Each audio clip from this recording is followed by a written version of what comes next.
যাচ্ছে। কেন এক হবে? কেন হবে না? কেন হবে না?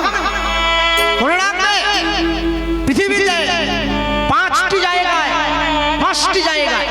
তুমি অস্ত্র ধারণ করবে, পাঁচটি জায়গায় হাতে অস্ত্র উঠিয়ে নেবে। কোন কোন পাঁচটি জায়গায় জানো?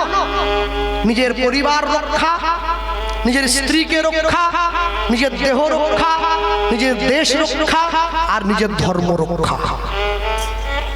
শাস্ত্র যদি না পড়ো ধর্ম হারিয়ে ফেলবে, আর অস্ত্র যদি না ওঠাও তাহলে জাতিচ্যুত হয়ে যাবে। মনে রাখবে সব সময়।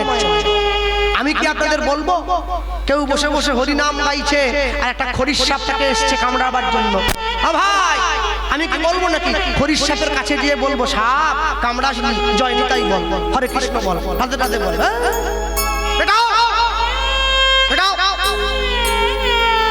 যাকে যেইটা দেওয়ার দরকার তাকে সেইটা দেবে। তবে হিন্দুদের শত্রু তো অন্য কেউ নয়, হিন্দুদের শত্রু হিন্দুরা নিজেরা। এরা বাংলা মায়ের খায়, বাংলা মায়ের কোলে মাথা দিয়ে ঘুমায়, আবার বাংলা মাকেই কাতুকুতু দেয়। সারা বছর তুলসীতে জল দেয় না, 25শে ডিসেম্বর ঝাউ গাছে চুনি লাই দেয়। Happy Christmas. গোটা বছর ছিলি কোথায়? 33 কোটি দেবদেবী ভারতবর্ষে আছে, এরা আবার যীশু খ্রিস্টের লুঙ্গি নিয়ে কেন খাঁচাখাঁচি করছে বুঝতে পারছি না আমি কিছু। কেন করবে? মনে রাখ, তোমাদেরকে বিভ্রান্ত করার জন্য, তোমাদেরকে দিকভ্রষ্ট করার জন্য পৃথিবীতে যত মানুষ সবাই মিলে একটা চাল চেলেছে। কিন্তু হারিয়ে গেলে তো চলবে না, ফিরে আসতে হবে বারবার। আবার আসিব ফিরে ধান সিঁড়িটির তীরে এই বাংলায়। জীবনানন্দ দাশ। মনে রাখবেন, জগতে যা কিছু পেয়েছেন, যা কিছু পাবেন, কখনো নিজেকে নষ্ট করে নয়, নিজেকে তৈরি করে। ভক্তমণ্ডলী, ভক্তিমতী মায়েরা সব সময়ের জন্য জীবনে কঠোর হবেন, এমন জায়গায় ঐক্যবদ্ধ হবেন। ঐক্যবদ্ধ যদি না হন নিজেকে অন্য জায়গায় সরিয়ে নিতে হবে, এটা যেন না করতে হয়। সকলে সজাগ থাকবেন, সুস্পষ্ট থাকবেন, আর ধর্মের মাঝে নোংরামিটা বন্ধ করবেন। কদিন পরে এই হারিয়ে যাওয়া, ডুবতে বসা বাঙালি সমাজটাকে, এই হারিয়ে যাওয়া, ডুবতে বসা, এই একটু একটু করে সমুদ্রের তলদেশে নিক্ষেপ হয়ে যাওয়ার মতো সনাতনী বাঙালি সমাজটাকে যে মানুষটা সবার আগে ঐক্যবদ্ধ হওয়ার প্রেরণা জুগিয়েছিলেন, তিনি হচ্ছেন শ্রীকৃষ্ণ চৈতন্য মহাপ্রভু।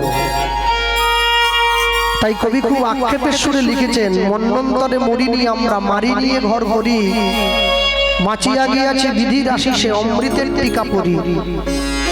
এই যে পড়ে আছে, মুক্ত বেনির গঙ্গা যেথায় মুক্তি বিচরে রঙ্গে, আমরা বাঙালি বাস করি সেই বঞ্চিত ভূমিবঙ্গে। বড় দুঃখের সুরে বলতে হয়। দেখবেন ভারতবর্ষে যত নদী আপনারা দেখতে পান, নদ নদী, গঙ্গা, নর্মদা, কাবেরী, সরস্বতী নদী আছে যত, এই নদীগুলোর নাম যদি কেউ স্মরণ করে তাহলেই সে বুঝতে পারবে যে সনাতন ধর্ম কত প্রাচীন। কোন নদীর নাম আছে নাকি? সালমা, সুলতানা, রিজিয়া আছে, পাওয়া যায়? নদীর নাম আছে? নেই। এখান থেকেই আমরা পরিষ্কার এইটুকু বুঝে নিতে পারি যে আমাদের সনাতন ধর্ম কত প্রাচীন। নতুন করে কোনো প্রমাণ দেওয়ার মতো আবশ্যকতা থাকে না। সনাতন ধর্ম এতটাই প্রাচীন যে যুগ যুগ ধরে মুনি ঋষিগণ তারা যে মন্ত্র তৈরি করেছেন। আস্তে বেদে কিন্তু কোনো শ্লোক নেই, বেদে মন্ত্র আছে। তা যুগ যুগ ধরে মুনি ঋষিগণ যে মন্ত্রের সূচনা করেছেন, ব্রাহ্মণগণ যে মন্ত্র তৈরি করেছেন, মন্ত্রটাও পর্যন্ত এমন ভাবে সাজিয়ে দিয়েছেন, মন্ত্রের মধ্যে দিয়েও সনাতন ধর্মের গুরুত্ব বোঝানো হয়েছে মানুষকে। যদি বলেন কেমন ভাবে বাবা বোঝানো হয়েছে? আমরা মন্ত্র বলি না, সর্বমঙ্গল মঙ্গলে শিবে সর্বার্থ সাধিকে শরণ্যে ত্রম্বকে গৌরী নারায়ণী নমস্তুতে। মায়ের পুজো হচ্ছে, মা কালীর পুজো হচ্ছে, এত কষ্ট করে মানুষ পুজো করছে, নিজের ধর্মকে টিকিয়ে রাখার চেষ্টা করছে। তা আমরা মন্ত্র উচ্চারণ করি সর্বমঙ্গল মঙ্গলে, তুমি সবার মঙ্গল করো। তাহলে আমার পয়সা খরচ করে আমি মাইক লাইট মেশিন ঠাকুর কিনে এনে, আমি নিজের পয়সা দিয়ে পুরোহিত ব্রাহ্মণ ভাড়া করে এনে আমি পুরোহিতকে দিয়ে কোথায় নিজের মঙ্গল চাইবো? তা না করে আমি পুরোহিতকে বলছি তুমি বলো সর্বমঙ্গল মঙ্গলে, তুমি সবার মঙ্গল করো। এটাই সনাতন ধর্মের শ্রেষ্ঠত্ব, আমরা সবার মঙ্গল চাই। পৃথিবীতে যত ধর্মমত আছে, যত সম্প্রদায়, যত পথ আছে, সবাই নিজের কল্যাণ চায়। তুমি নিজের মঙ্গল চাও, কি করে নিজে ভালো থাকবে, কি করে নিজে ভালো ঘুমাবে, কি করে নিজে ভালো খাবে, কি করে নিজের উন্নতি হবে। আত্মকল্যাণস্তু বর্ধয়নাম সজীব সউচ্যতে তদাভিন্ন যদাহিতু হিন্দুস্থানম প্রপচ্যতে। একমাত্র সিন্ধু নদের তীরে বসবাসকারী যে জাতি, সে সকলের মঙ্গল চায়, সে কোনোদিন নিজের মঙ্গল আগে চায়নি, সে সবার মঙ্গল চায়। তবে সবার আগে একটা বড় কথা হলো, দেখবেন আমি আজকে আসার সময় দেখছিলাম আপনাদের এখানে, দুপুর 1টার সময় বেরিয়েছি, 5:30টায় এসে পৌঁছলাম। আসার সময় দেখছি কদিন আগে বৃষ্টি হয়েছে, তো খাল বিলগুলো টোবাগুলো সব ভর্তি হয়ে গেছে। তো কিছু কিছু মানুষ তারা রাস্তার ধারে বসে বসে ওই ছিপ ফেলছে। ওই গোড়ের হাটটা পেরোনোর সময় দেখলাম, তো ভিড় ছিল বলে গাড়িটা আস্তে আস্তে চলছিল। আমি জানলা থেকে দেখছি অনেক ছেলেরা ছিপ ফেলছে, আর সেই ছেলের দল ছিপ ফেলছে, সেখানে একটা বয়স্ক ঠাকুমাও গিয়ে বসেছে। হ্যাঁ, প্রায় 70 হয়ে গেছে। সারা জীবন সংসারে ছিপ ফেলে হয়নি, এখন মাছ ধরতে গিয়ে বসেছে। তাই যে মাছ ধরতে গিয়ে বসেছে, সে একবারও চিন্তা করেনি পৃথিবীতে আমি সারা জীবন সবাইকে ধরার চেষ্টা করলাম, কিন্তু কাউকে ধরতে পারি নাই। আমি যে সময়টা এখনো পর্যন্ত ওই ছিপ ফেলে মাছ ধরার পিছনে নষ্ট করব, আমার জীবনের সেই সজীব সময়টা যদি আমি ঈশ্বরকে ধরার জন্য দিতাম, ঈশ্বর হয়তো হলেও আমার কাছে এসে ধরা দিত। কে যাবি ভাই ভবসিন্ধু পার, ধন্য কলি যুগ ধন্য চৈতন্য অবতার। ভগবান সত্য যুগে 5 বার এসেছেন, মৎস্য কুর্ম বরাহ নৃসিংহ বামন। যারা বলে সত্য যুগটা বড় ভালো ছিল, আমি বলি মোটেই ভালো ছিল না। কি করে ভালো হলো? যে পাড়ায় যে গ্রামে মাসে 5 বার পুলিশ আসে, সেই গ্রামের লোক ভালো নাকি? শুধু লড়াই করে। আর পুলিশ তো এমনি এমনি আসেনি, হাতে একবারে অস্ত্র নিয়ে এসে গিয়েছে। মৎস্য কুর্ম বরাহ নৃসিংহ বামন। ত্রেতা যুগে ভগবান 2 বার এলেন, রাম পরশুরাম।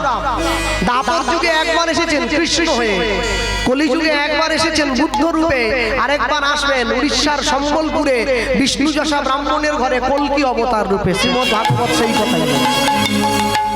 তাহলে এই যে ভগবানের 10 অবতারের কথা বললাম, এই 10 অবতারের মধ্যে তো চৈতন্য মহাপ্রভুর নাম নেই। তাহলে আমরা কীর্তনে কেন গাইছি কে যাবি ভাই ভবসিন্ধু পার, ধন্য কলি যুগ ধন্য চৈতন্য অবতার। আবার কেউ কেউ আমরা গাই অবতারের সার গোরা অবতার, কেন না চিনিলি তারে করি নিরে বাস, কেন না পিয়াস আপন গরম ফেরে। আবার কেউ কেউ গায় বড় অবতার ভাই বড় অবতার, পতিতের বিলা হলো প্রেমেরও ভান্ডার। যেখানে মহাজন অবতার বাদ স্বীকারই করলেন না, মহাপ্রভুকে অবতার বললেনই না, সেখানে আমরা অবতার অবতার বলে চিৎকার করছি কেন? বলে মহাপ্রভু অবতার নয়, মহাপ্রভু হচ্ছেন অবতরী। পাখাটা ঘুরিয়ে দেন। তরী মানে হচ্ছে নৌকো। পুকুর বা নদী, নদীর এপার ওপার হতে গেলে যেমন নৌকোর প্রয়োজন হয়, নৌকোতে উঠে নদীর এপার ওপার পেরিয়ে চলে যাওয়া যায়। বিরাট বড় সংসার সমুদ্রটা পার হওয়ার জন্য একটা নৌকোর প্রয়োজন আছে, যে নৌকোটার নাম হচ্ছে হরি নামের নৌকো। বৈষ্ণব মহাজন বলেছিলেন, তুমি গৃহে বা বনেতে থাকো, হা গৌরাঙ্গ বলে ডাকো, নরোত্তম মাগে তার সঙ্গ। তুমি যেখানেই থাকবে, দিন শেষে একবার তার চরণটা জড়িয়ে ধরবে, এতেই তোমার কল্যাণ। তাহলে এখন তো আমরা গাড়ি নিয়ে 24 পরগনায় আসি, আমি প্রথম এসেছিলাম 2004 সালে, তখন তো গাড়ি ছিল না, ওইখান থেকে নদী পেরিয়ে আসতাম, ওই যে কি ডায়মন্ড হারবারের ঘাট পেরিয়ে, তারপরে মেশিন টলিতে করে করে করে করে চারদিকে। এখন সব গাড়ি হয়ে গেছে, গাড়ি না আনলে কমিটি বলে কীর্তনীয় ভালো নয়, যত বড় গাড়ি হবে তত বলবে ভালো কীর্তনীয় এসেছে, ছোট গাড়ি আনলে আবার হয় না, বড় বুঝলে। তাই হয়। তাই এই যে এত বড় নদীটা, এই নদীটা পার হওয়ার সময় দেখতাম যে নদীটা পার করছে, সকলের কাছে ভাড়া নেয়, কারো কাছে 5 টাকা, কারো কাছে 3 টাকা, ছোট ছোট বাচ্চাগুলোর কাছে 3 টাকা করে নেয়, আর যে বাচ্চাটা মায়ের কোলে শুয়ে আছে ওর কাছে 2 টাকা নেয়। এখন দেখা যাচ্ছে যে লোকটা রোজ রোজ পার হয়ে যায় আর আসে, পার হয়ে যায় আসে, একদিনকে নৌকোর মাঝিটা গিয়ে বলছে তুমি তো রোজই পার হও, ছেড়ে দাও, আজকে তোমাকে পয়সা দিতে হবে না, তোমাকে বিনা পয়সায় পার করে দিলাম, যাও যাও। তাহলে নৌকোতে উঠে নদী পার হতে গেলে পয়সা দিতে হয়, কিন্তু বিরাট বড় ভবসিন্ধুটা পার হতে গেলে আপনাকে পয়সা দিতে হবে না, শুধুমাত্র হরি নাম রূপী পয়সাটা নিজের সঙ্গে রাখলেই হবে। যারা রেলে চাকরি করে তারা যদি রেলে ওঠে, যখন পরীক্ষক টিকিট চায় বলে আমি রেলে চাকরি করি, বলে একটা কাগজ থাকে হলুদ রঙের, তাকে রেলের পাস বলে, ওটা দেখিয়ে দিলেই হয়। তা হরি নামের পাস যদি কারো কাছে থাকে, সে অনায়াসে ভবসিন্ধুটা পার হয়ে চলে যাবে, তার পয়সা দরকার হয়। আপনি যেই জায়গায় ভালোবাসুন, কালীকে ভালোবাসুন, দুর্গাকে ভালোবাসুন, শিবকে ভালোবাসুন, লক্ষ্মীকে ভালোবাসুন, আপনাকে হরি নামের পাসটা সঙ্গে রাখতেই হবে। হরি নামের পাস যদি সঙ্গে রাখতে পারেন না, দেখবেন 80 বছর বয়সেও পাস হয়ে চলে যাচ্ছে না। কালকে তো গাইবে, আমি ঘোষদেবের কথা, রাধা প্রভুজির কথা বলছি। 80 বছর বয়স হয়ে গেছে, এখনো মানুষে ডেকে নিয়ে আসছে, কেন? ওটা পাস হয়ে গেছে। তাহলে আপনাকে কিছু করতে হবে না, আপনি গিয়ে দাঁড়াবেন, টাকা দিয়ে দেবেন, বলে পাস।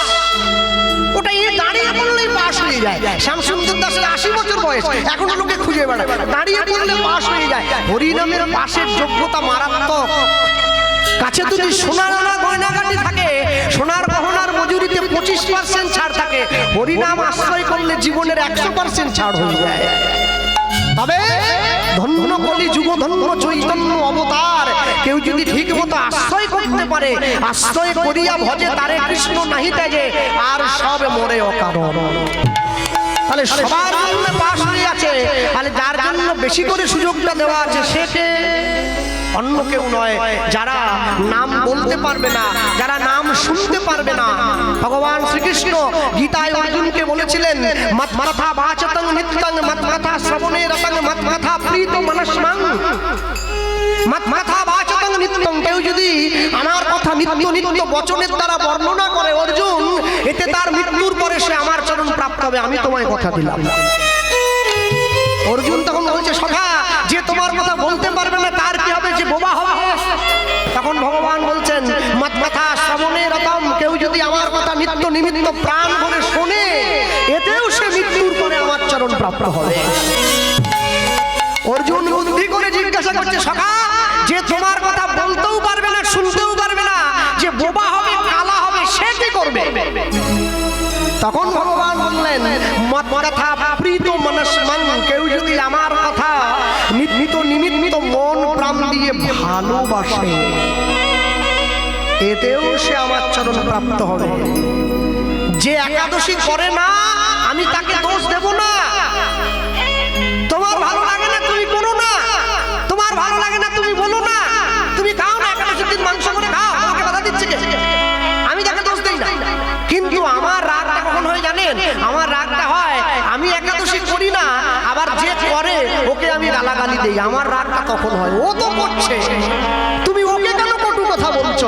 তোমার নিজেরও হয়নি, তুমি ওকে টানছো কেন তোমার দিকে? ওকে টেনো না ভাই, ও যাচ্ছে, ও সঙ্গে করে তোমাকেও নিয়ে যেতে পারে।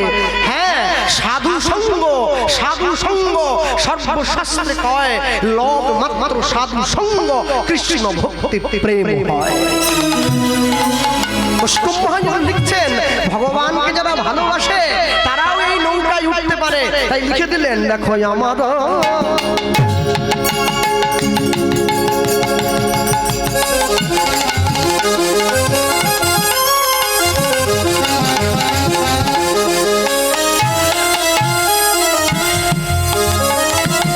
দেখো আমার চৈতন্য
বলি জনয় অন্ধ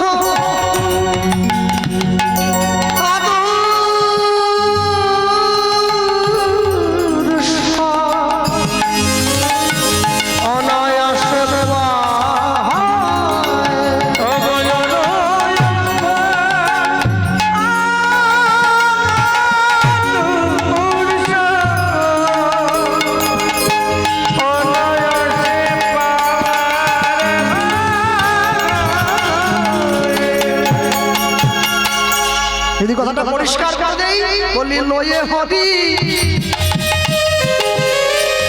নামের তরি সে যে লয়ে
নাম দিয়েছে। আশ্চর্য কি, যে ভগবানকে ভালোবাসে সে ভগবানের নাম ভক্তি শ্রদ্ধা সহকারে গ্রহণ করেছে, আর যে ভগবানকে ভালোবাসে না সে ভগবানের নাম অবজ্ঞা সহকারে গ্রহণ করেছে। কেন? বৃন্দাবনের ব্রজগোপী যারা তারাও কৃষ্ণ নাম পেয়েছে, আর কুরুক্ষেত্রের মাঠে গিয়ে দুর্যোধন দুঃশাসন তারাও কৃষ্ণকে পেয়েছে। দুটো পাওয়া কোনোদিন এক হয়। আপনাকে সিদ্ধান্ত নিতে হবে আপনি ভগবানকে কি রূপে ভালোবাসবেন। আপনি ভগবানকে প্রেম দিয়ে ভালোবাসবেন না ভগবানকে শত্রু হয়ে ভালোবাসবেন, ও সিদ্ধান্তটা আপনার, চয়েসই জিও, ওটা আপনার উপরে ছেড়ে দেওয়া হবে। ভক্তমণ্ডলী, ভক্তিমুখী মায়েরা, ভগবান মানুষের ঘরে গিয়ে দাঁড়ালো শুধুমাত্র একটা কথাই বলার জন্য, কি জীব নিত্য কৃষ্ণ দাস ইহা ভুলি গেল, মায়া পিশাচী জীবের গলেতে বাঁধিল। আজকে সব জেনেও যদি, সব কিছু বুঝেও যদি আমরা চোখ বন্ধ করে থাকি, তাহলে আমাদের জীবনের লাভ কি? অনেক অনেক গ্রামে অনেক অনেক জায়গায় কীর্তনে গেলে অনেক অনেক বাড়িতে থাকার জন্য জায়গা দেয়, তো সেই বাড়ির বড় ছেলে এসে তার মায়ের সঙ্গে আমাকে পরিচয় করায়, কৃষ্ণবাবু এই দেখুন আমার মা, এই দেখুন আমার বাবা। মায়ের বয়স 100 পেরিয়ে গেছে, বাবারটা আরো বেশি। বা তো সেই বাড়ির বয়স্ক মা আমাকে হাত ধরে বলছে, বাবা একটা কথা বলবো। আমি বলুন না। বলে জানো রামায়ণ মহাভারত আমার পুরো ঘাঁটা হবে, 100 পেরিয়ে গেছে, আপনি ঘাঁটবেন না তো আমি ঘাঁটবো নাকি? আপনার 3 ভাগের 1 ভাগ বয়স আমার। আমি বলি মা, বলে কি তুমি যে সারা জীবন রামায়ণ মহাভারত মুখস্থ করে ফেললে, এত পড়ে ফেললে, তোমার পরিবারের কতজন গুরু দীক্ষা নিয়েছে? বলে কেউ নেয় নাই। কি তাহলে আমি রামায়ণ মহাভারত কিরকম করে ঘাঁটবে? ও তুমি তাহলে কবিতার মতো মুখস্থ করেছো বলো? শুধু শুধু বিঘে 2 ছিল মোর ভুই, আর সব গেছে ঋণে। বাবু কহিলেন বুঝেছ উপেন, এ জমি লইব কিনে। তুমি যদি 2 বিঘা জমির মূল্য নির্ধারণ করতে না পারো, তাহলে বিশ্বকবির কবিতা পড়ে তোমার জীবনে খুব একটা ফল হবে বলে আমার মনে হয় না। হ্যাঁ, মাইকেল মধুসূদন দত্ত মাতাল ছিলেন, মদ খেতেন, আর এই মাতাল হওয়ার জন্য, নেশা করার জন্য তাকে শেষ জীবনে মারা যেতে হয়েছে। এত শিগগিরই মারা যাওয়ার কথা ছিল না। আর এই মাইকেল মধুসূদন দত্ত একজনের খুব প্রিয় বন্ধু ছিলেন, যে মানুষটা হচ্ছে আমার জেলার মানুষ, যার নাম পণ্ডিত ঈশ্বরচন্দ্র বিদ্যাসাগর। জীবনে অনেকবার বিদ্যাসাগর মশাই মাইকেল মধুসূদন দত্তকে অর্থ দিয়ে সাহায্য করেছেন, অনেক অসম্মানের হাত থেকে বাঁচিয়েছেন। তো একদিনকে একটা মাতাল এসে বিদ্যাসাগরকে বলেছিল, আপনি তো বিদ্যাসাগর, দেন আমায় কিছু পয়সা দেন, আমি মদ খাই।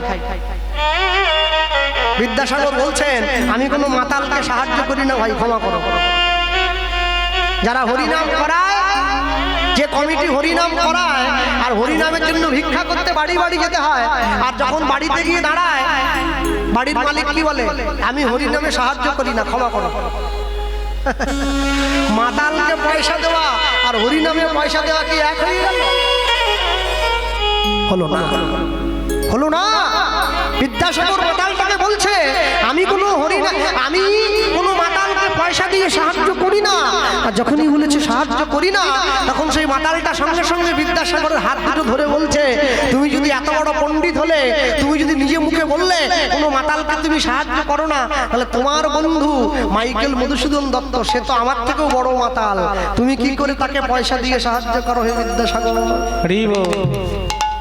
বিদ্যাসাগর দেখছে ও ছেলেটা কথাটা ঠিক বলেছে, কিন্তু ওর ভুলটা আমাকে ভাঙিয়ে দিতে হবে। তাই বিদ্যাসাগর সঙ্গে সঙ্গে বলছে, ঠিক বলেছে, তুমি কি চাও আমি মধুসূদন দত্তকে যেভাবে পয়সা দিয়ে সাহায্য করি, তোমাকেও সেরকম সাহায্য করি? বলে হ্যাঁ, দাও না। বিদ্যাসাগর বলছে, ভাই, মধুসূদন দত্তের থেকে বেশি পয়সা তোমায় আমি দেব, তুমি আমাকে একটা মেঘনাদ বধ কাব্য লিখে দেখাও তো দেখি, তারপর তোমায় সাহায্য করবো।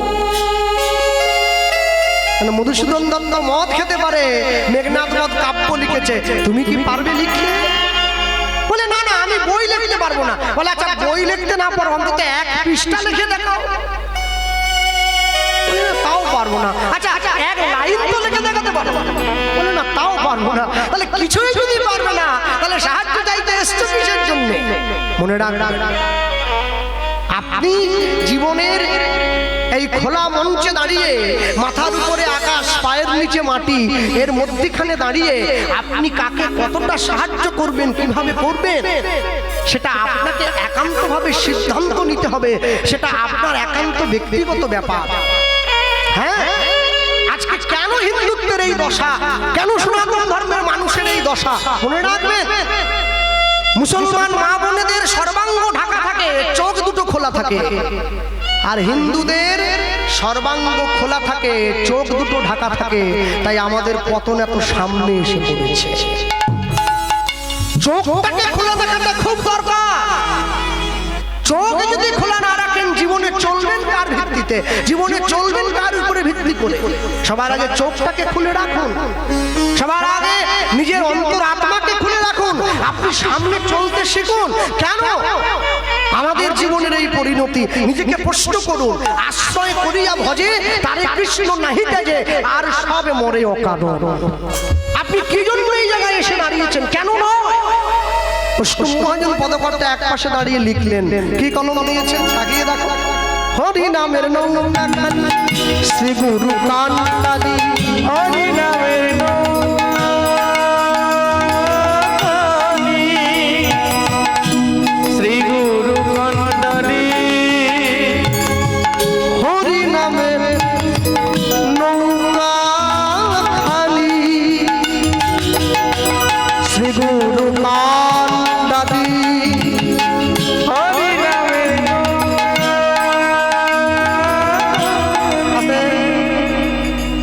গাড়িটা যতই দামি হোক, ড্রাইভারটা ভালো হওয়া চাই, নাহলে অ্যাক্সিডেন্ট হয়ে যাবে। তাহলে জীবনের এই রঙ্গমঞ্চে যে নৌকায় করে ভবসিন্ধুর নদীটা পেরিয়ে যাব, এই ভবসিন্ধুটা পার হতে গেলে গুরুদেবকে ড্রাইভারের দায়িত্ব ছেড়ে দিতে হবে, যে তোমায় পার করবে। তাই জন্য মহাজন লিখছেন, হরি নামের নৌকা খানি, শ্রী গুরু কান্তাদি, হরি নামের নৌকা খানি,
সংকীর্তন করা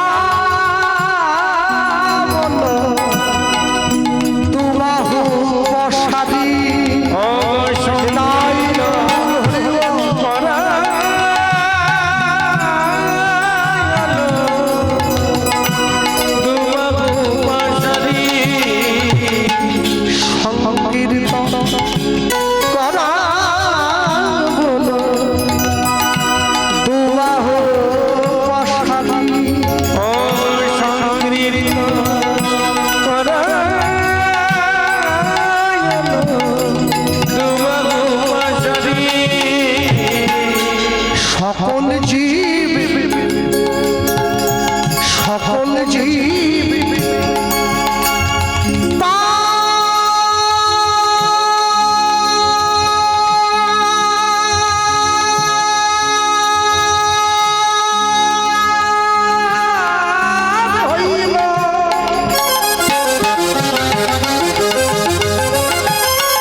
পড়িয়া রইল আপনার দোষে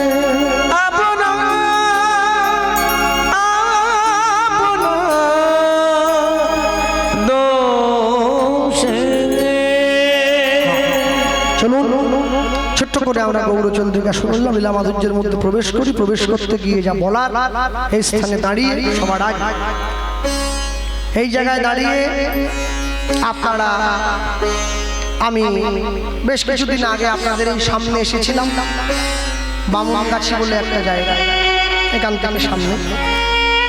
তো অনেক রাত্রিতে আসরটা হয়েছিল, 8টায় বলে প্রায় 10টা আমাকে তুলেছে। তো অনেকের শোনার ইচ্ছে থাকলেও তারা রাত্রি অধিকের জন্য বাড়ি চলে আসতে হয়েছে।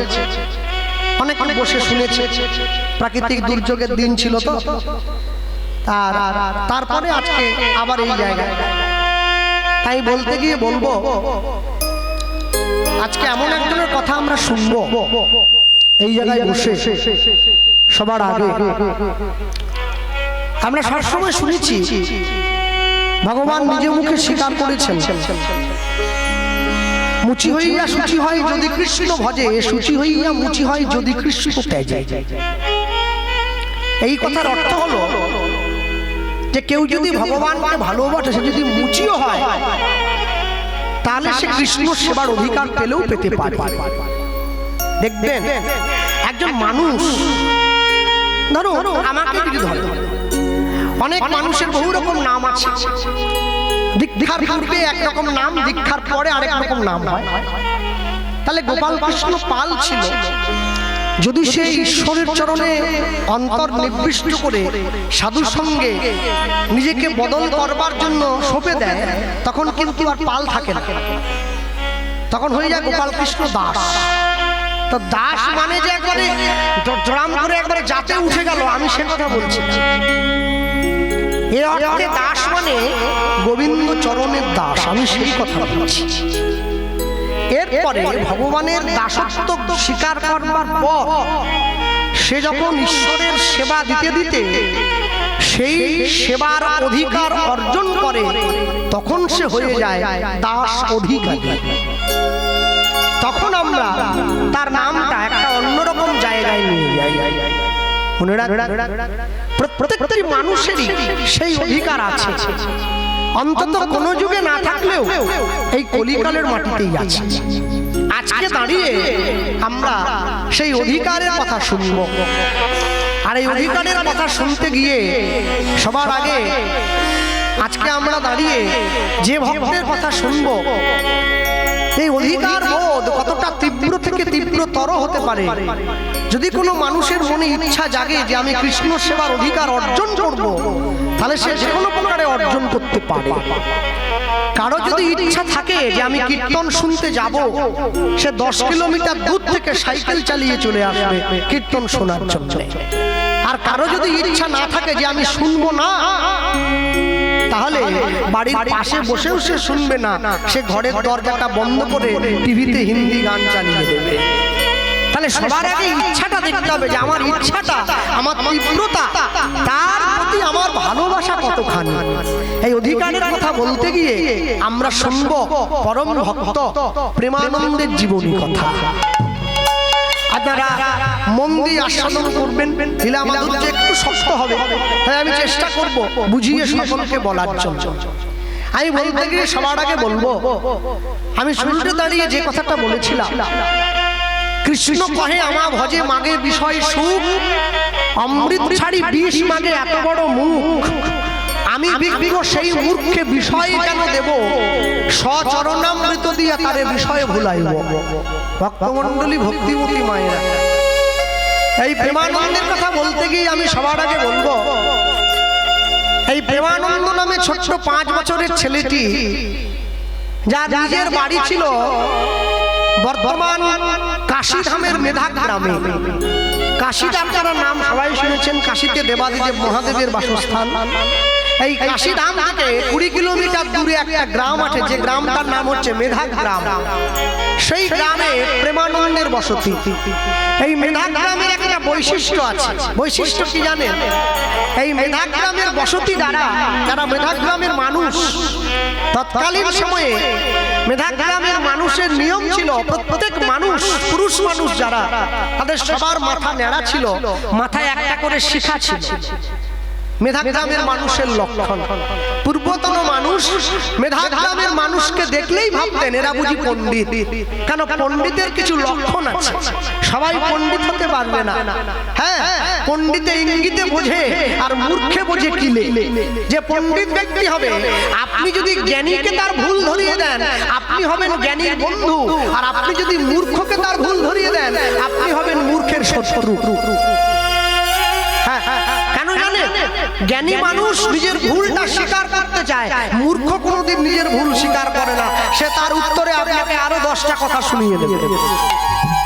হ্যাঁ, আমাকে অনেকে ফোন করে, অনেকে ফোনে জানায় এখনো পর্যন্ত, দাদা কি আপনি আমাদের ধর্মে আসুন না, থাকার ব্যবস্থা করব, খাবার ব্যবস্থা করবো, হরিনাম করে যে পয়সা কামাচ্ছেন দেবো। এত কষ্ট করতাম না, 3 ঘন্টা 3.5 ঘন্টা আপনাকে ঘাম ঝরাতে হবে না। আপনি শুধু যেখানে যেখানে আমাদের ধর্মের প্রচার হবে, আপনি তো ভালো কথা বলতে পারেন, একবার সেখানে যে শুধু আমার ধর্মটাকে একটু ফোলাবেন। আর লুচি যেরকম আসতে লুচি যেরকম ফোলে না, হ্যাঁ মায়েরা ভালো জানে, কি ময়ম টয়ম দিয়ে ফোলাই লুচি, একটু ফুলিয়ে দেবেন, এতে আমাদের ভোট ব্যাংকটা বাড়বে, বাড়লেই আপনার একবারে ফুল করে দেবে।